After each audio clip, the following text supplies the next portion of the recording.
सिद्धूपुर की दूरदेशी सरदार पिशौरा सिंह की घालना और भारतीय किसान यूनियन एकता के बानी सरदार पिशौरा सिंह को याद करते हैं। उन्होंने तो बाद सचज्जे सारी वो भी गिरफ्तार होगा और जी भारत सरकार है उन्हें मुंह काला इस काल ने किया। मैं धन्यवाद करके जगारा बुला के सतवें वाहिगुरू च पावांगे। आप बोले सतनाम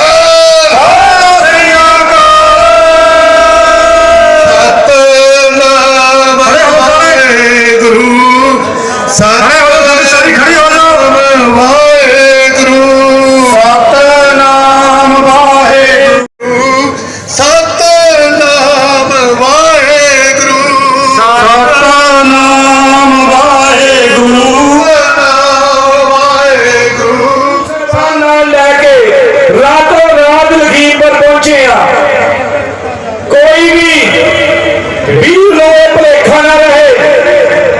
सोशल मीडिया पे भी 2 दिन बहुत कुछ गलत प्रचार किया गया कि पंजाब के आगू नहीं पहुंचे, पंजाब के वो किथे आ लीडर।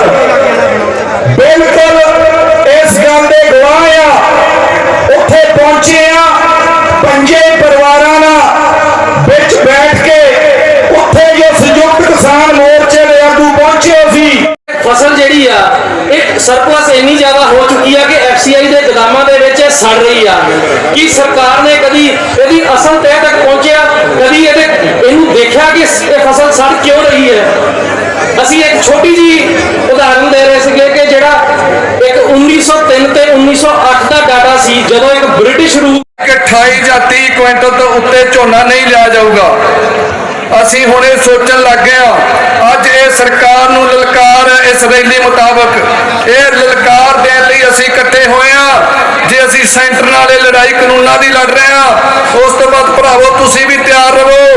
ਸਾਨੂੰ ਇੱਕ ਬੜੀ ਲੰਬੀ ਲੜਾਈ ਇਹ ਝੋਨੇ ਨੂੰ ਚੁਕਾਉਣ ਦੀ ਲੜਨੀ ਪੈਣੀ ਹੈ। ਇਹ ਸਰਕਾਰ ਨੂੰ ਅੱਜ ਚੇਤਾਵਨੀ ਹੈ ਕਿ ਇਹ ਜਿਹੜਾ ਫੈਸਲਾ ਆਪਦਾ ਵਾਪਸ ਲੈ ਲਓ, नहीं तो आने वाले दिनों के हशर बहुत माड़ा होगा। दूजी मैं गल करा अज सारा मीडिया नैशनल मीडिया की गल करूँगा। असी इस देश के वासी हैं, इस देश के सानू अपने किसानों भी बचाना है। लेकिन ना तो पंजाब के किसानों की कर्ज मुक्ति हुई और ना ही स्वामीनाथन आयोग के अनुसार आपको फसलों का उचित मूल्य मिला। साथियों, इसका कारण यह है कि पूरे भारतवर्ष में 80 करोड़ किसानों का हमारा परिवार है, लेकिन कहीं हम धर्म के नाम पे बच जाते हैं, कभी जाति के नाम पे बच जाते हैं, कभी क्षेत्र के नाम पे बच जाते हैं और कभी हमारे ही समाज के लोग 2000 के नोट में वोट देने का काम करते हैं। यदि हम धर्म क्षेत्र से ऊपर उठ के ये ऐलान कर दे कि ना हम हिंदू हैं, ना हम ईसाई हैं, ना हम सिख हैं, ना हम मुसलमान हैं, सबसे पहले हम भारत के किसान हैं, यदि ये ऐलान हम कर दे तो 80 करोड़ का हमारा परिवार है। किसी राजनीतिक पार्टी की इतनी औकात नहीं है कि वो आपकी बातों को, आपकी मांगों को, आज उन सबको सरेआम नीलाम किया जा रहा है। देखो देश है उनका आंध्र प्रदेश में जिस स्टील प्लांट की कीमत 3 लाख, हमारा भाईचारा सम्मानित साथियों, 26 नवंबर से चला हुआ हमारा यह आंदोलन आज सिर्फ किसानों को बचाने का आंदोलन नहीं है, बल्कि समाज के उस 85% कमेरे वर्ग जो कमेरा, दलित, पीड़ित, प्रताड़ित, शोषित, लुंचित, लुंठित विद्यार्थियों और कर्मचारियों को भी बचाने का आंदोलन बन चुका है। और इस बात में तो कोई दो राय नहीं या कोई शक नहीं कि आज देश में अगर धरातल पर पक्ष के सामने कोई मजबूती से अगर खड़ा है तो वो संयुक्त किसान मोर्चा खड़ा है। अगर आज देश में सिर्फ देश को बचाने की बात हो या देश के लोकतंत्र को बचाने की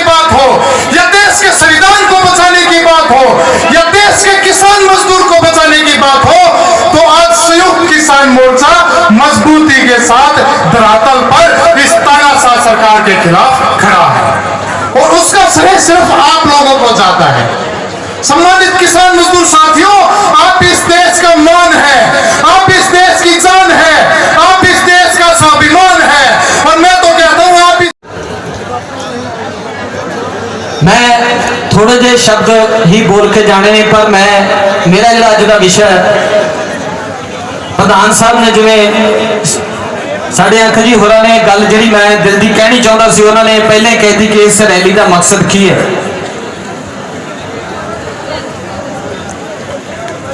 स्वै पड़चोल तो आप गल शुरू करांगे अपने तो कि बेशक ये नारे ते जयकारे सानू बेहद जोश देंदे हैं, परंतु सानू सोशली ते पोलीटिकली बहुत अवेयर होना पऊगा, जागरूक होना पैना। सानू ये पता होना चाहिए है कि जे मान लो मैं भी इत्थे बोल रहा तो मैनू सिर्फ ये गल ना समझी जाए कि कलाकार गाउन गुण वाले एक इमेज इदां दा भी बनया हुंदा। मेरे बारे भी अंदरों पता होना चाहिए कि भाई ये कितना पढ़िया या की हिसाब किताब है, या कितने थोड़ा बहुत बंदे नूं नॉलेज। जो भारत सरकार ते पंजाब सरकार दोहे सरकार अपनी कंन खोल लैन भी किसान सुते नहीं जागते ने, यह जागते ने। मेरी एक मतलब हुण मुख्यमंत्री बनावा चरणजीत सिंह चन्नी, यह कहता मैं किसानों का हतैशी आ, बार बार किसानों का हतैशी, रोज बयान दिंदा किसानों का हतैशी। सानू कहता हतैश बड़ा किते दिखाई नहीं दिता। नरमा पट्टी सारी बर्बाद होगी, बठिंडा मानसा संगरूर जेड़े भी जिले है नरमे की काश्त करते हैं। मुलाजम छोटा व्यापारी ते दुकानदार इन्हों धक्का करना चाहते हो, विरोध धक्का कभी नहीं होगा। जब तक तुसी देश के अंदर एकमत होकर लड़ाई लड़ रहे हो, उदों तो चाहे केंद्र सरकार होवे चाहे स्टेट की सरकार होवे, वो डर रही ने वीरो। पिछले दिनी केंद्र सरकार ने एक ऐलान करता, हिटलरी फरमान करता कि झोने की खरीद जी है 11 अक्तूबर तक शुरू की जाऊगी। साथियों को पता होना है संयुक्त मोर्चे ने ऐलान करता कि सारे मंत्रियों ने घर के उन्होंने बाहर 3 बैंकों को बेचने की तैयारी है, 1 बैंक बचेगा। कोई भी देश अगर तरक्की करता है तो बैंक पर बैंकिंग बढ़ती है, घटती नहीं है। देश को निपटा रहे 2 ही काम इनके हैं, अपना जितना आप लोगों का पैसा जो बैंकों में है उसको व्यापारियों को दो, उनको विदेश में भगा दो, उनके कर्जे माफ कर दो। और दूसरा काम ये है पिछले 70 साल में जो भी सरकारी संपत्ति बनी है उनको बेच दो। बहुत खालसा वाहिगुरू जी की फतेह। भराओ अज तुसीं ये साबित किया कि जो मोर्चा पूरे साल तो आरंभ किया सीगा, जेड़े 10 महीने दिल्ली हो गए, ये जेड़े मोदी मीडिया ते ओदे चमचे मोदी भगत ये कहंदे सीगे कि मोर्चे च इकट्ठ घट गया। ओ पत्ते ने नोट पैर ते खुलने आ जेड़े, जे एक जथेबंदी दा इन्ना इकट्ठ हो सकता ते जेड़ा पूरियां पंजाब दियां ते इंडिया दियां भारत दियां जथेबंदियां आ गईयां ते मोदी किधर नूं दौड़ूगा। ये जड़े ना कानून बनाए ने 3 पिया उठियो दसंगिया सरंगे नी भारियां गड़ाई, बच के ना जान हुण किरतां उजाड़ के साडियां जो खेतां दे कसाई। खेतां दे कसाईयां दे खिलाफ वड्डा मोर्चा बिटी बैठे हो, थोड़े सिदक ते सिरड़ नूं सलाम है कि बीजेपी हुकूमत दे वल्लों साडे किसानी संघर्ष नूं खड़ाउण दियां पिछले समय तो कोशिशां लगातार जारी ने, पर तुसीं उन्हां दियां रोकां ते टोकां नूं भंनदे होए आपदे किसानी संघर्षां दे अखाड़े वगाए होए ने। बीजेपी सरकार दे गुंडियां नूं लगदा सी भी किसानां नूं गड्डियां दे नाल लदड़ के किसानी संघर्ष खिड़ जू, इन्हां दे मनां 'च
ਜਿੱਤਦੀ ਆਈ ਹੈ ਤੇ ਉਹੀ ਫੌਜਾਂ ਜਿੱਤਦੀਆਂ ਜਿਹੜੀਆਂ ਲੰਮੇ ਘੋਲ ਲੜਦੀਆਂ, ਸ਼ਾਂਤੀਪੂਰਵਕ ਰਹਿ ਕੇ ਲੜਦੀਆਂ। ਫਿਰ ਇਹ ਸੰਘਰਸ਼ ਪੋਲੀਟੀਕਲ ਪਾਰਟੀਆਂ ਦੇ ਨਾਲੋਂ ਨਿਖੇੜਾ ਕਰਾਉਂਦਾ ਹੈ, ਇਹ ਵਿਚਾਲੇ ਲੀਹ ਖਿੱਚਦਾ ਹੈ ਜੋਕਾਂ ਤੇ ਲੋਕਾਂ ਦੀ। ਸਾਡੇ ਲੋਕਾਂ ਦਾ ਰਾਜ ਲੈ ਕੇ ਆਵਾਂਗੇ। ਕਾਰਪੋਰੇਟ ਘਰਾਣਿਆਂ ਦਾ ਪਿਛਲੇ 14 ਸਾਲਾਂ ਦੇ ਵਿੱਚ 55 ਲੱਖ ਕਰੋੜ ਰੁਪਇਆ ਮਾਫ ਕੀਤਾ ਹੈ ਸਰਕਾਰਾਂ ਨੇ, ਜਿਹੜਾ ਕਿ 110 ਸਾਲਾਂ ਦੀ ਗਰੀਬੀ ਦੂਰ ਕਰ ਸਕਦਾ ਸੀ। ਕਿਉਂਕਿ ਸਰਕਾਰ ਦੇ ਸਲਾਹਕਾਰ ਇਹ ਮੰਨਦੇ ਨੇ ਵੀ ਜੇ ਆਰਥਿਕ ਕੰਡੀਸ਼ਨ ਡਾਊਨ ਕਰਨੀ ਹੈ ਤਾਂ ਕਿਸਾਨਾਂ ਦਾ ਕਰਜ਼ਾ ਮਾਫ ਕਰੋ, ਜੇ ਆਰਥਿਕ ਕੰਡੀਸ਼ਨ ਅਪ ਕਰਨੀ ਹੈ ਤਾਂ ਅਬਾਨੀ, ਅਡਾਨੀ, ਟਾਟੇ, ਬਿਰਲੇ ਵਰਗਿਆਂ ਦਾ ਕਰੋ। ਇਹ ਦੇਸ਼, ਇਹ ਧਰਤੀ, ਇਹ ਖੇਤ ਸਾਡੇ ਲੋਕਾਂ ਦੇ ਨੇ। ਇਹ ਲੋਕ ਹਮੇਸ਼ਾ ਜਿੱਤਣਗੇ, ਸੱਚ ਜਿੱਤਦਾ ਆਇਆ।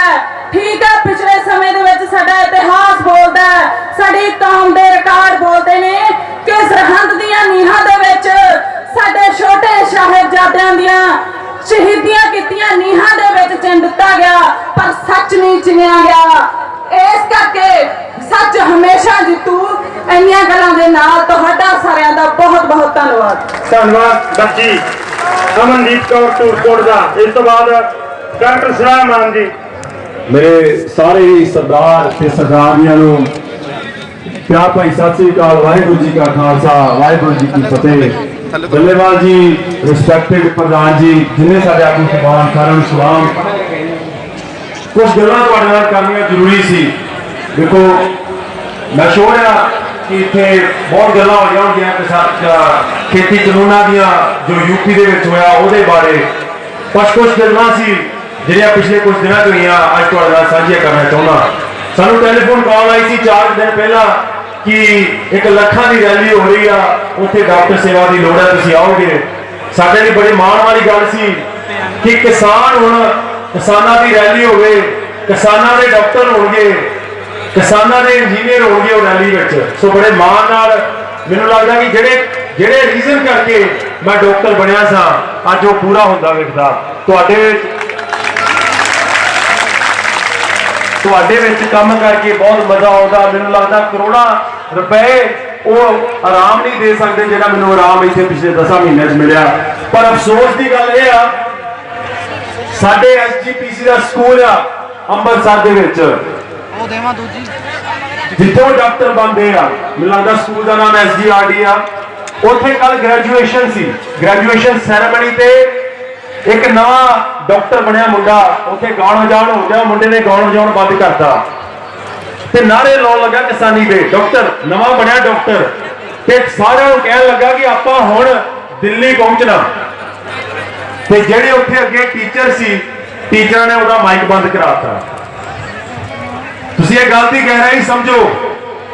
ਸਾਡੇ ਪੁੱਤ, ਸਾਡੀਆਂ ਧੀਆਂ ਸਕੂਲਾਂ 'ਚ ਪੜ੍ਹਨ ਜਾਂਦੀਆਂ ਤੇ ਜਿਨ੍ਹਾਂ ਸਕੂਲਾਂ 'ਚੋਂ ਪੜ੍ਹਦੀਆਂ ਉੱਥੇ ਉਹਨਾਂ ਨੂੰ ਕਿਹਾ ਜਾਂਦਾ ਕਿ ਤੁਸੀਂ ਪੰਜਾਬੀ ਨਹੀਂ ਬੋਲਣੀ।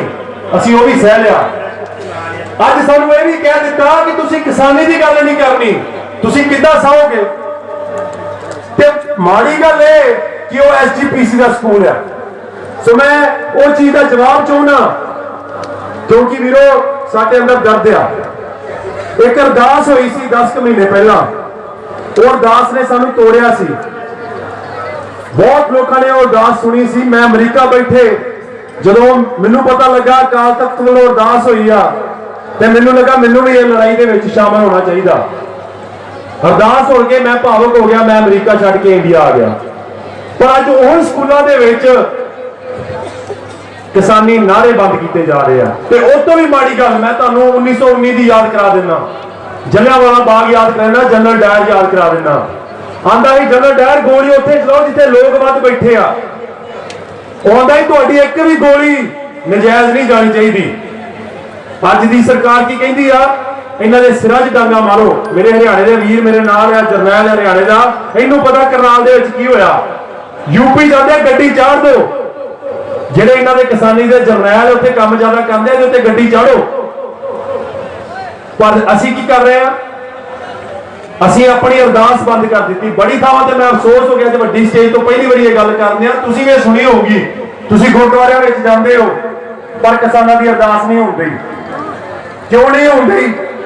ਅਰਦਾਸ ਸੁਣ ਕੇ ਅਸੀਂ ਲੜਾਈ ਵਿੱਚ ਆਏ ਆ। ਦਿੱਲੀ ਤੱਕ ਪਹੁੰਚੇ। ਮੈਂ ਨਹੀਂ ਆਂਦਾ ਇਹ ਧਾਰਮਿਕ ਲੜਾਈ ਆ, ਪਰ ਸਾਡੇ ਗੁਰੂ ਸਾਹਿਬਾਂ ਦੇ ਦੇਸ਼ਾਂ ਦੀ ਲੜਾਈ ਆ, ਸੱਚ ਦੀ ਲੜਾਈ ਆ। ਅੱਜ ਤੁਸੀਂ ਕਿੱਦਾਂ ਅਰਦਾਸ ਬੰਦ ਕਰ ਸਕਦੇ ਹੋ? ਲੜਾਈ ਅਜੇ ਚੱਲਦੀ ਆ। ਮੈਂ ਹੱਥ ਜੋੜ ਕੇ ਬੇਨਤੀ ਕਰਦਾ, ਥਾਂ ਥਾਂ ਤੇ ਹਰ ਇੱਕ ਗੁਰਦੁਆਰੇ ਵਿੱਚ ਜਦ ਤੱਕ ਅਸੀਂ ਇਹ 3 ਕਾਨੂੰਨ ਵਾਪਸ ਕਰਕੇ ਆਪਣੇ ਘਰਾਂ ਨੂੰ ਵੀ ਮੁੜ ਜਾਂਦੇ, ਅਰਦਾਸ ਦੀ ਸਾਨੂੰ ਲੋੜ ਆ। ਅਰਦਾਸ ਕਰਦੇ ਰਹੋ। ਉਸ ਤੋਂ ਵੀ ਮਾੜੀ ਗੱਲ ਕੀ ਆ? ਸਰੋਪਾ ਕੀ ਹੁੰਦਾ? ਸਿਰੋਂ ਤੋਂ ਪੈਰ। ਜਦੋਂ ਕਿਸੇ ਨੂੰ ਤੁਸੀਂ ਆਨਰ ਕਰਨਾ ਹੋਵੇ, ਜਦੋਂ ਤੁਸੀਂ ਕਹਿੰਦੇ ਸਾਡੇ ਕੌਮ ਦੇ ਜਰਨੈਲ ਆ, ਉਹਨਾਂ ਨੂੰ ਸਰੋਪਾ ਦਿੱਤਾ ਜਾਂਦਾ। ਅੱਜ ਸਾਡੇ ਗੁਰਦੁਆਰੇ ਦੇ ਵਿੱਚ ਉਹਨਾਂ ਨੂੰ ਵੀ ਸਰੋਪੇ ਦੇਣੇ ਸ਼ੁਰੂ ਹੋ ਗਏ ਆ, ਜਿਨ੍ਹਾਂ ਕਰਕੇ ਅਸੀਂ ਦਿੱਲੀ 'ਚ ਬੈਠੇ ਆ। ਤੁਹਾਨੂੰ ਨਹੀਂ ਲੱਗਦਾ ਇਹ ਗੱਲ ਗਲਤ ਆ? ਮੈਨੂੰ ਇਹ ਲੱਗਦਾ ਗੱਲ ਗਲਤ ਆ। ਹਜ਼ੂਰ ਸਾਹਿਬ ਵਿੱਚ ਇਦਾਂ ਹੋਇਆ, ਕਿਉਂ ਹੋਇਆ? ਇਹਦਾ ਜਵਾਬ ਆਇਆ। ਮੈਂ ਦੇਖੋ, ਮੈਂ ਨਿਊਜ਼ ਨਹੀਂ ਵੇਖਦਾ, ਮੇਰੇ ਕੋਲ ਟਾਈਮ ਨਹੀਂ ਹੁੰਦਾ ਸੋਸ਼ਲ ਮੀਡੀਆ ਦੀ। ਕਈ ਵਾਰੀ ਜੇ ਆਇਆ ਤੇ ਬਹੁਤ ਵਧੀਆ ਗੱਲ ਹੈ, ਜੇ ਨਹੀਂ ਆਇਆ ਤੇ ਮੈਂ ਅੱਜ ਮੰਗਦਾ। ਗਵਾਲੀਅਰ ਗਏ ਸਾਂ, ਉੱਥੇ ਬੀਜੇਪੀ ਦੇ ਚੀਫ ਮਿਨਿਸਟਰ ਨੂੰ ਬੁਲਾਇਆ ਗਿਆ ਕਿ ਪਤਾ ਨਹੀਂ ਉਹ ਆਪੇ ਆ ਗਿਆ, ਸਰੋਪਾ ਭੇਟ ਕਰਨਾ ਸੀ। ਉਹ ਸਰੋਪਾ ਉੱਥੋਂ ਦੇ ਜਿਹੜੇ ਯੂਥ ਆ, ਉਹ ਆਂਦਾ ਨਹੀਂ ਹੋ ਸਕਦਾ ਇਦਾਂ। ਗੁਰਦੁਆਰੇ 'ਚ ਅਸੀਂ ਕਿਸੇ ਨੂੰ ਮਨਾ ਨਹੀਂ ਕਰ ਸਕਦੇ, ਗੁਰਦੁਆਰੇ ਸਾਰਿਆਂ ਲਈ ਖੁੱਲੇ ਆ। ਗੁਰਦੁਆਰੇ ਦੀ ਬੇਅਦਬੀ ਨਹੀਂ ਕਰ ਸਕਦੇ। ਜਿਹੜਾ ਚਾਹੇ ਆ ਸਕਦਾ ਗੁਰਦੁਆਰੇ ਆ ਕੇ ਮਾਫੀ ਮੰਗ ਸਕਦਾ, ਜੇ ਉਹਨੇ ਗਲਤ ਕੀਤਾ। ਜੇ ਸਹੀ ਕੀਤਾ ਮੱਥਾ ਟੇਕ ਕੇ ਬਾਹਰ ਜਾਵੇ, ਕੋਈ ਗੱਲ ਨਹੀਂ। ਪਰ ਸਰੋਪੇ ਪਲੀਜ਼। 1919 ਵਿੱਚ ਜਨਰਲ ਡਾਇਰ ਨੇ ਜਦੋਂ ਜਲਿਆਂਵਾਲੇ ਬਾਗ ਦਾ ਕਾਂਡ ਕੀਤਾ, ਉਸ ਤੋਂ ਬਾਅਦ ਉਹਨੂੰ ਸਰੋਪਾ ਦਿੱਤਾ ਗਿਆ ਅਕਾਲ ਤਖਤ ਵੱਲੋਂ। 80 ਸਾਲ ਬਾਅਦ ਜਿਸ ਬੰਦੇ ਨੇ ਉਹ ਸਰੋਪਾ ਦਿੱਤਾ ਸੀ, ਉਹਦੇ ਪਰਿਵਾਰ ਨੇ ਮਾਫੀ ਮੰਗੀ। ਪਰ ਤੁਸੀਂ ਸਮਝੋ, ਗੋਰੇ ਨੇ ਉਹ ਸਰੋਪਾ ਲੈਣ ਕਿਉਂ ਗਿਆ? ਜਿਹਦੇ ਮਨ 'ਚ ਇੰਨੀ ਨਫ਼ਰਤ ਸੀ ਤੁਹਾਡੇ ਪ੍ਰਤੀ, ਉਹ ਸਰੋਪਾ ਕਿਉਂ ਲੈਣ ਗਿਆ? ਕਿਉਂਕਿ ਉਹ ਆਂਦਾ ਸੀ, ਜੇ ਮੈਂ ਇਹਨਾਂ ਦੇ ਜਰਨੈਲਾਂ ਤੋਂ, ਇਹਨਾਂ ਦੇ ਜਥੇਦਾਰਾਂ ਤੋਂ ਸਰੋਪੇ ਲੈ ਲਏ ਤੇ ਜਿਹੜੇ ਇਹਨਾਂ ਦੇ ਕੌਮ ਦੇ ਥੱਲੇ ਬੈਠੇ ਆਪਣੇ ਆਪ ਹੀ ਮੇਰੇ ਵੱਲ ਹੋ ਜਾਣਗੇ। ਮਤਲਬ ਕਿ ਤੁਹਾਡੀ ਲੜਾਈ ਖੋਖਲੀ ਨਾ ਕਰ ਦੇਣਾ। ਮੈਂ ਇਸ ਲਈ ਕਹਿੰਦੇ ਆ ਕਿ ਜਿਹੜੇ ਸਾਡੇ ਜਥੇਦਾਰ ਆ, ਪ੍ਰਧਾਨ ਆ, ਉਹਨਾਂ ਨੇ ਵੱਡੀਆਂ ਸਟੇਜਾਂ ਤੋਂ ਉਹਨਾਂ ਨੂੰ ਜੇ ਸਰੋਪੇ ਦੇਤੇ ਤੇ ਅਸੀਂ ਤੇ ਗਦਾਰ ਹੋ ਗਏ ਨਾ। ਫਿਰ ਸਰੋਪੇ ਉਹ ਲੈ ਗਏ ਤੇ ਸਾਡੇ ਜਿਹੜੇ ਜਥੇਦਾਰ ਆ, ਜਿਹੜੇ ਲੜਾਈਆਂ ਕਰਦੇ ਆ, 600 ਤੋਂ ਵੱਧ ਹੀ ਸ਼ਹੀਦ ਹੋ ਗਏ ਆ।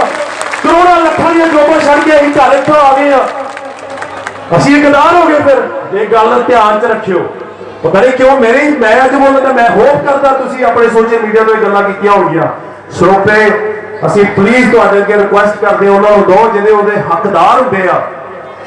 ਤੇ ਜਿਹੜੇ ਕਿਸਾਨੀ ਨੂੰ ਮਾਰਨ ਦੀ ਕੋਸ਼ਿਸ਼ ਕਰਦੇ ਆ, ਬਾਬੇ ਨਾਨਕ ਦੇ ਵਸਾਏ ਖੇਤ, ਬੰਦਾ ਸਿੰਘ ਬਹਾਦਰ ਨੇ ਜਿਹੜੀਆਂ ਜਵਾਈਆਂ ਜ਼ਮੀਨਾਂ ਸਾਨੂੰ ਉਹਨਾਂ ਚੀਜ਼ਾਂ ਤੋਂ ਦੂਰ ਕਰਨ ਦੇ, ਅੱਜ ਉਹਨਾਂ ਨੂੰ ਤੁਸੀਂ ਕਿੱਦਾਂ ਸਰੋਪੇ ਦੇ ਸਕਦੇ ਹੋ? ਪਲੀਜ਼ ਇਹ ਚੀਜ਼ਾਂ ਦਾ ਮੈਂ ਰਿਕੁਐਸਟ ਕਰਦਾ। ਬਾਕੀ ਮੈਂ ਜਿੰਨੇ ਵੀ ਤੁਸੀਂ ਬੈਠੇ ਹੋ, ਮੇਰਾ ਵੀਰ ਕੁਲਦੀਪ ਤੁਹਾਡੀ ਜਥੇਬੰਦੀ ਵਿੱਚ ਕੰਮ ਕਰ ਰਿਹਾ। ਜਥੇਬੰਦੀਆਂ ਸਾਡੀ ਸਾਰੀਆਂ ਸਾਂਝੀਆਂ, ਕੋਈ ਐਸੀ ਗੱਲ ਨਹੀਂ।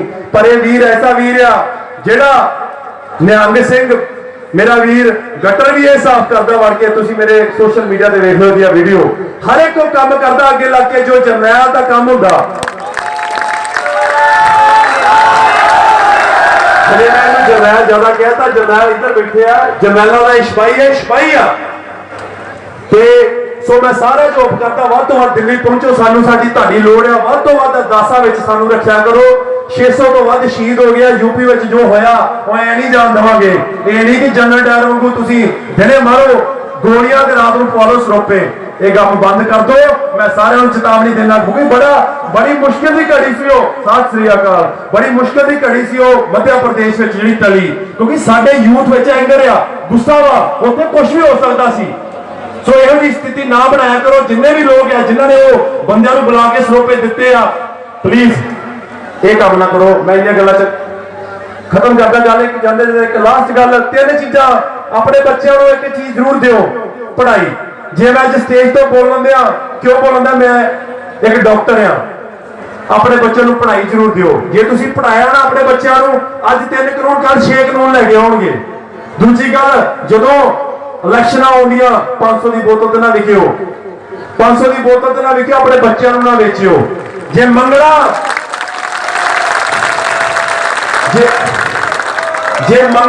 ਤੇ ਬੱਚਿਆਂ ਦੀ ਪੜ੍ਹਾਈ ਮੰਗਿਓ। ਜਿਹਦੇ ਬੱਚੇ ਕੋਲ ਪੜ੍ਹਾਈ ਆ, ਉਹਨੂੰ ਮੁਫਤ ਦੀ ਬਿਜਲੀ ਨਹੀਂ ਚਾਹੀਦੀ। ਜਿਹੜੀ ਆਂਦੇ ਨਾ ਬਿਜਲੀ ਫ੍ਰੀ ਦੇਗਾ, ਆਪਣੀ ਜੇਬਾਂ 'ਚੋਂ ਦੇ ਦਿੰਦੇ ਕਿਤੇ। ਤੁਹਾਡੇ ਪੈਸੇ ਜਿਹੜੇ ਸਕੂਲ ਬਣਦੇ ਉਹਦੀ ਬਿਜਲੀ ਦੇ ਦਿੰਦੇ ਆ। 10 ਸਾਲਾਂ ਬਾਅਦ ਜਦੋਂ ਤੁਹਾਡੇ ਬੱਚੇ ਡੀਸੀ ਬਣ ਗਏ, ਤੁਹਾਡੇ ਬੱਚੇ ਅਫਸਰ ਬਣ ਗਏ, ਉਹਨਾਂ ਨੂੰ ਫ੍ਰੀ ਦੀ ਬਿਜਲੀ ਦੀ ਲੋੜ ਨਹੀਂ ਪੈਣੀ। ਬਿਜਲੀ, ਦੂਜੇ ਹਸਪੀਟਲ, ਤੀਜੀ ਟ੍ਰੇਡ। ਮੈਂ ਫਿਰ ਰਿਕੁਐਸਟ ਕਰਦਾ, 9 जहाज जाते कनेडा में रोज सवेरे इतों जे तुहाडे फल तुहाडे फ्रूट तुहाडियां सब्जियां कनेडा की मार्केट च विकन लग पियां तुहानू डॉलर मिलने लग पे ते तुहानू की लोड़ है कनेडा अमरीका जान दी सानू की लोड़ है कनेडा अमरीका जान दी बस गल्लां जाने हो गया मैं अगे लेट आ वाहिगुरू जी का खालसा वाहिगुरू जी की फतेह धन्यवाद जी ਜਿਹੜੇ ਕਾਇਰ ਬੀਜੇਪੀ ਵਾਲੇ ਪਿੱਠ ਪਿੱਛੇ ਵਾਰ ਕਰਦੇ ਨੇ ਹੁਣ ਜਾ ਕੇ ਬਹਿ ਗਿਆ ਆਪਣੇ ਆਪ ਉੱਥੇ ਪਤਾ ਲੱਗਿਆ ਕਿ ਕਿਹਨਾਂ ਨਾਲ ਪੰਗਾ ਪਾਇਆ ਤੁਸੀਂ ਹਰੀ ਸਿੰਘ ਨਲੂਏ ਦੇ ਵਾਰਿਸ ਹੋ ਹਰੀ ਸਿੰਘ ਨਲੂਏ ਦੇ ਜਿਹੜੇ ਅਫਗਾਨਿਸਤਾਨ ਤੱਕ ਕਹਿੰਦੇ ਨੇ ਅੱਜ ਵੀ ਜਦੋਂ ਛੋਟਾ ਜਿਹਾ ਬੱਚਾ ਰੋਂਦਾ ਤਾਂ ਮਾਂ ਕਹਿੰਦੀ ਪੁੱਤਰ ਸੋ ਜਾ ਨਲੂਆ ਆ ਜਾਊਗਾ ਸੋ ਜਾ ਨਲੂਆ ਆ ਜਾਊਗਾ ਉਹਦੇ ਵਾਰਿਸ ਹੋ ਉਹਦੇ ਵਾਰਿਸ ਹੋ ਤੇ ਥੋੜਾ ਸਮਾਂ ਰੁਕੋ बीजेपी वाले कहणगे कि भज लो इन्हां दी गल मान लो ये हरी सिंह नलूए दे वारिस आ गए हैं हरी सिंह नलूए दे वारिस आ गए हैं बीजेपी वाले कहणगे ये तुहाडी ताकत है जो भी हो तुसीं तुहाडी कौम नूं मान है तुसीं हमेशा जबर के खिलाफ खड़े हुए हो चाहे वो जबर मुगलों ने किया चाहे वो जबर अंग्रेजों ने किया हमेशा शहादत तुहाडी कौम के हिस्से बद आई है अज भी इस अंदोलन कुलियां नूं महल बना दिंदा है एक कुलियां नूं महल बना दिंदा है ते फुट ढा दिंदी महल सारियां नूं ये फुट पै जाए तो बड़े बड़े महल मुनारे पै जाते हैं एक समा मैं नहीं लेना क्योंकि बहुत समा हो गया मैं घंटी भी नहीं बजन तेरी फिक्र ना करो मैं इस करके 5-4 नारे जरूर लाओ दब के लाओ पता लग जाए कि अज एक जरूर मैं कमांगा क्योंकि साडे जुम्मे पई है रब कन्नियों गल ये कि जे किते कोई काटो केस होने के चांस बनते हैं तो फिर वो सानू ही जिम्मेवारी है 2-3 बंदियां नूं उन्होंने फिर असीं संभालण वास्ते भजदे हैं रात होवे भावें दिन होवे इस करके ये 24 घंटे साडे पंजाब वाले लीडरां नाल जुड़िया रहिंदा सारे लीडरां दा वाकफ है सारे लीडरां दा मित्र है हर एक नूं सत्कार दिंदा है नहीं तो सुप्रीम कोर्ट का एडवोकेट होके ये साडे कोले साडे सारिਆਂ ਦੇ ਪੈਰੀ ਹੱਥ ਲਾਉਂਦਾ है कि ਇਹਦੀ लियाकत ਇਹਦੀ समझदारी ਇਹਦੀ सियाणप और मोर्चे ਨੂੰ ਜਿੱਤਣ ਲਈ ਇਸ ਆਦਮੀ ਦੀ ਸਮਰਪਿਤਤਾ इस गल तो मैंने रिकॉर्ड लिया सीगा कि तुहानूं पता लग जाए कि ये कौन है जिहड़ा वोट के गया 2 मिनट तो दोस्तों मैं मेरा कहना कीड़िया ने मैदान खाली करा लिया अपना धुप तो नहीं आप हारे पर कीड़िया ने भजा ले सो मेरी बेनती है जे बाहर अंदर दूर बैठे हैं मेरे सारे सज्जन कृपा करके एक बार आइए आप गल्लां बातां करनियां ये जिहड़ा मंग पत्र असीं सरकार नूं भेजना है ये तुहाडे तो पास करवाना है कि सवाल उठे कि ये रैली क्यों की जा रही है मोर्चा दिल्ली चल रहा है तो रैली पंजाब क्यों की जा रही है इस रैली का मुख्य कारण कि दिल्ली में साडा की है ये 2 गल्लां ध्यान नाल सारे भी नोट करियो जिस दिन लखनपुर की घटना घटती है यूपी के लीडर उधर बिजी हो गए अपने अपने धामों के उत्ते सारे जून को मीटिंग होके एक ये सुनेहा मिल गया मीटिंग चलदे कि हरियाणे के मुख्यमंत्री ने कहता आपके गुंडिया कि डंडे डांगा चको ते किसानों के उत्ते डांगा बरसाओ इस करके सारी सारों की तैयारी सी कि लखनपुर वाल जाना है उस मीटिंग को फैसला होया कि जे सारे लखनपुर चले गए कि ये ना होवे साडे सिंघू ते टिकरी बॉर्डर पे कोई हमला करके साडे इस मोर्चे का नुकसान कर दे उस नुकसान को कंट्रोल करने लिए वो 2 रातां असी 4-5 आगू दिन रात जाग के लगाए है और उत्थे एक पल भी पैके नहीं देखा गया शायद किसी जिन्होंने फेसबुक चलाई होवे ਉਸ ਵੇਲੇ ਦੇਖਿਆ ਹੋਵੇ ਰਾਤ ਨੂੰ 1 ਵਜੇ 2 ਵਜੇ 3 3:30 4 ਵਜੇ ਤੱਕ ਅਸੀਂ ਜਾ ਕੇ ਕੱਲੇ ਕਿਸਾਨ ਦੇ ਕੋਲੇ ਪਤਾ ਲੈ ਰਹੇ ਸੀ ਕਿ ਤੁਹਾਡਾ ਹਾਲ ਕੀ ਹੈ। ਇਹ ਸਾਡੀ ਜ਼ਿੰਮੇਵਾਰੀ ਹੈ। ਅਸੀਂ ਉੱਥੇ ਮੋਰਚੇ ਤੇ ਲੋਕ ਲਿਜਾ ਕੇ ਦਿਖਾਏ ਨੇ। ਸੋ ਸਾਡੇ ਵੀਰ ਪਤਾ ਨਹੀਂ ਕਿਉਂ ਤਰ੍ਹਾਂ ਦੇ ਸਵਾਲ ਆ ਕਿ ਪੰਜਾਬ ਦੇ ਲੀਡਰ ਉੱਥੇ ਕਿਉਂ ਨਹੀਂ ਦਿਸੇ। ਉੱਥੇ ਮੀਟਿੰਗ 'ਚ ਫੈਸਲਾ ਹੋਇਆ ਸੀ ਕਿ ਯੂਪੀ ਦਾ ਇਲਾਕਾ ਇਹਨੂੰ ਕਿਰਪਾ ਕਰਕੇ ਸਿੱਖ ਚਿਹਰੇ ਇਹਨੂੰ ਕੰਟਰੋਲ ਕਰਨ ਵਾਸਤੇ ਘੱਟ ਤੋਂ ਘੱਟ ਜਾਣ। ਉਹ ਜਿਹੜੇ ਵੀਰ ਨੇ ਯੂਪੀ ਵਾਲੇ ਉਧਰਲੇ ਇਲਾਕੇ ਦੇ ਲੋਕ ਹਰਿਆਣੇ ਦੇ ਲੋਕ ਉਹਨਾਂ ਨੂੰ ਕੰਟਰੋਲ ਛੇਤੀ ਕਰਨਗੇ, ਕਿਸੇ ਕਿਸਮ ਦੀ ਕੋਈ ਹਿੰਸਾ ਨਾ ਭੜਕ ਜੇ। ਇਸ ਗੱਲ ਤੋਂ ਸਾਡੀ ਸਾਰਿਆਂ ਦੀ ਡਿਊਟੀ ਇੱਥੇ ਲੱਗੀ ਵੀ ਸੀ। ਇਹ ਕਲੀਅਰ ਪਤਾ ਹੀ ਹੈ। ਦੂਸਰੀ ਗੱਲ ਸਵਾਲ ਉੱਠਿਆ ਕਿ ਇਹ ਇੱਥੇ ਕੀ ਲੋੜ ਪੈ ਗਈ। ਇਹ ਇੱਥੇ ਲੋੜ ਇਸ ਵਾਸਤੇ ਪਈ ਹੈ ਕਿ ਸੈਂਟਰ ਗਵਰਨਮੈਂਟ ਦੇ ਆਦੇਸ਼ਾਂ ਤੇ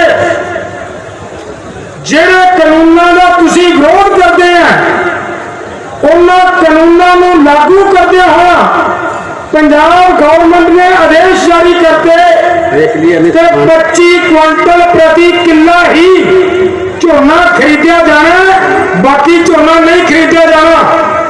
शायद उस वेले जिथे थोड़े तो जमाबंदियां मंडियां जा रही सी, मैं उस वेले भी फेसबुक से बोल के गल कही सी कि कोई किसान इन्होंने जमाबंदियां ना दे।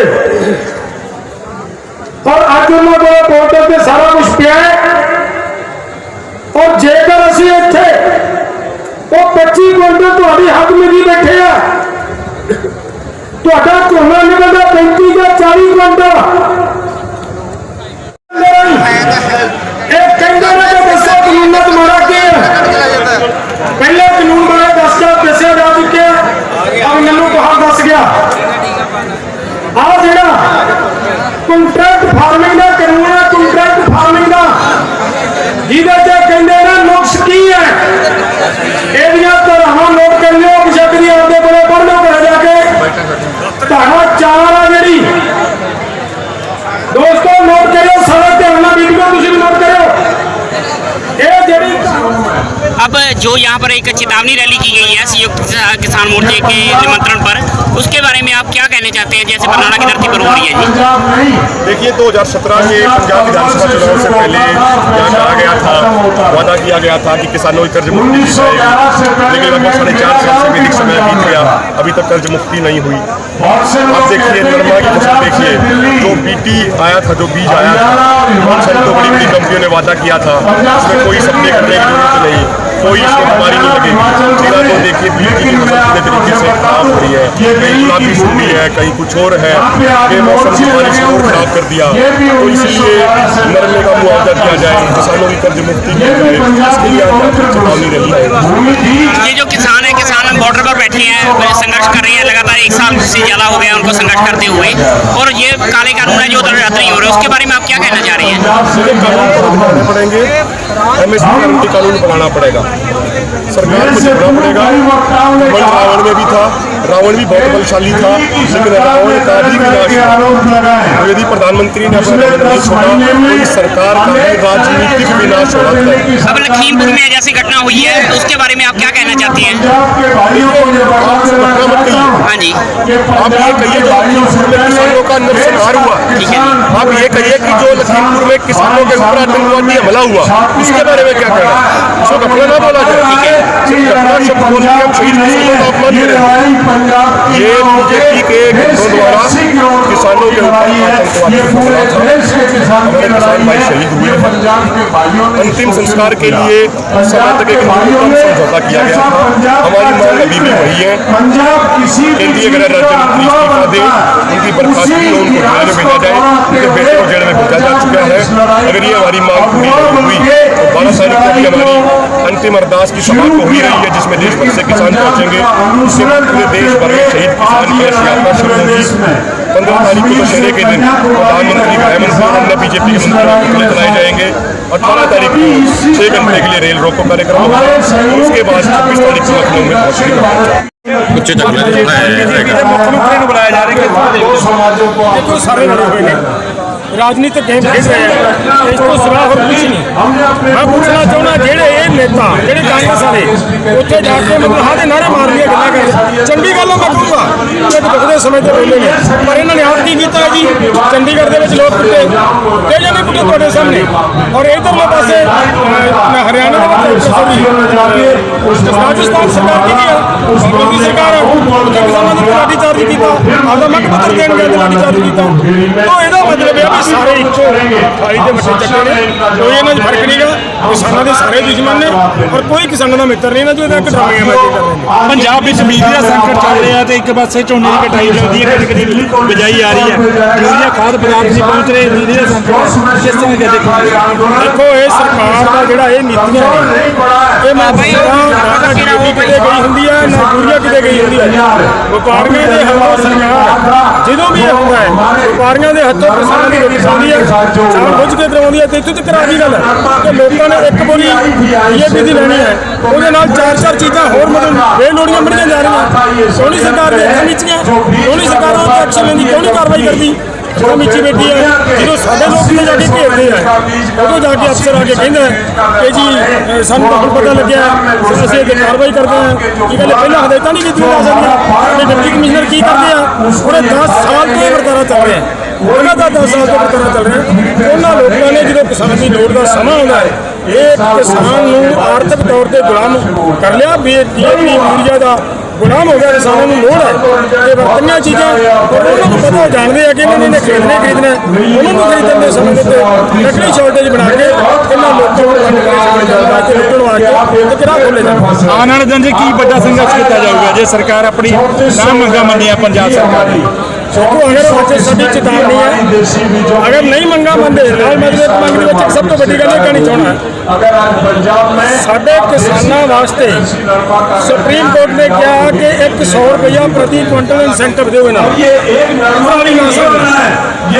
ਕਿ ਨੈਸ਼ਨਲ ਗ੍ਰੀਨ ਟ੍ਰਿਬਿਊਨਲ ਨੇ ਕਿਸਾਨਾਂ ਦੀ ਸਪੋਰਟ ਕੀਤੀ ਜਾਏ ਇਹਨਾਂ ਦੀ ਮਦਦ ਕੀਤੀ ਜਾਏ ਆਹ ਚੀਜ਼ਾਂ ਨੂੰ ਪ੍ਰੋਵਾਈਡ ਕਰਾਈਆਂ ਨਾ ਤਾਂ ਨੈਸ਼ਨਲ ਗ੍ਰੀਨ ਟ੍ਰਿਬਿਊਨਲ ਦਾ ਫੈਸਲਾ ਮੰਨਿਆ ਸਰਕਾਰ ਨੇ ਨਾ ਸੁਪਰੀਮ ਕੋਰਟ ਦੀ ਕੋਈ ਆਦੇਸ਼ ਮੰਨੇ ਸਰਕਾਰ ਨੇ ਜੇ ਸਰਕਾਰ ਕਿਸਾਨਾਂ ਨੂੰ ਦੇ ਨਹੀਂ ਸਕਦੀ ਤਾਂ ਸਰਕਾਰ ਕਿਵੇਂ ਅਧਿਕਾਰ ਰੱਖਦੀ ਹੈ ਕਿ ਕਿਸਾਨਾਂ ਦੇ ਪਰਚੇ ਦਰਜ ਕਰੇ ਅਗਰ ਸਰਕਾਰ ਤੋਂ ਅਸੀਂ ਮੰਗ ਕਰਦੇ ਹਾਂ ਅੱਜ ਦੇ ਇਸ ਇਕੱਠ ਦੇ ਵਿੱਚੋਂ ਕਿ ਸਰਕਾਰ ਕਿਸਾਨਾਂ ਨੂੰ 6000 ਰੁਪਇਆ ਪ੍ਰਤੀ ਕੁਇੰਟਲ ਪ੍ਰਤੀ ਏਕੜ ਮੁਆਵਜ਼ੇ ਦੇ ਰੂਪ ਦੇਵੇ ਇਹ ਖਰਚਾ ਜਿਹੜਾ ਵਾਧੂ ਪੈਣਾ ਕਿਸਾਨ ਨੂੰ ਦੇਵੇ ਅਗਰ ਨਹੀਂ ਦਿੰਦੀ ਸਰਕਾਰ ਤਾਂ ਫਿਰ ਕਿਸਾਨਾਂ ਦੀ ਮਜਬੂਰੀ ਹੋਏਗੀ ਅੱਗ ਲਾਉਣੀ ਪਏਗੀ ਔਰ ਸਾਡੀ ਜ਼ਿੰਮੇਵਾਰੀ ਬਣੇਗੀ ਅੱਜ ਦੇ ਕਿਸਾਨਾਂ ਦੇ ਨਾਲ ਖੜਾਂਗੇ ਚਾਹੇ ਕੁਝ ਵੀ ਹੋਵੇ ਦੇਸ਼ ਦੀ ਲੜਾਈ ਆਪਣੀ ਹੋਵੇ ਲੜਾਈ ਜਿਵੇਂ 2022 ਕਿਉਂਕਿ ਬਹੁਤ ਵੱਡਾ 450 ਜਥੇਬੰਦੀਆਂ ਦਾ ਸੰਗਠਨ ਹੈ 450 ਜਥੇਬੰਦੀਆਂ ਨੇ ਗੈਰ ਰਾਜਨੀਤਿਕ ਰੱਖ ਕੇ ਲੜਨ ਦਾ ਪ੍ਰੋਗਰਾਮ ਦੇਖਿਆ ਉਹਦੇ ਵਿੱਚ ਕਿਤੇ ਨਹੀਂ ਆਈ ਗੱਲ ਕਿ ਅਸੀਂ ਰਾਜਨੀਤੀ ਕਰਾਂਗੇ ਜਾਂ ਅਸੀਂ ਚੋਣਾਂ ਲੜਾਂਗੇ ਬਿਲਕੁਲ ਸਾਡਾ ਜਿਹੜਾ ਬਈ ਕਈ ਇੱਕ ਤਾਂ ਸੁਪਰੀਮ ਕੋਰਟ ਦਾ ਸਟੈਂਡ ਕਲੀਅਰ ਹੈ ਕਿ ਨਾ ਅਸੀਂ ਜ਼ਿੰਦਗੀ 'ਚ ਚੋਣਾਂ ਲੜਨੀਆਂ ਨਾ ਲੜਨੀਆਂ ਨਾ ਲੜਨ ਵਾਲੀ ਦੀ ਸਪੋਰਟ ਕਰਨੀ ਹੈ ਅਸੀਂ ਇਹ ਵੀ ਨਹੀਂ ਕਰਨਾ ਬਿਲਕੁਲ ਇੰਡੀਪੈਂਡੈਂਟ ਹੋਵਾਂਗੇ ਕਰਾਂਗੇ ਜਨਤਕ ਸਪੋਰਟ ਨਹੀਂ ਕਰਦੇ ਬਿਲਕੁਲ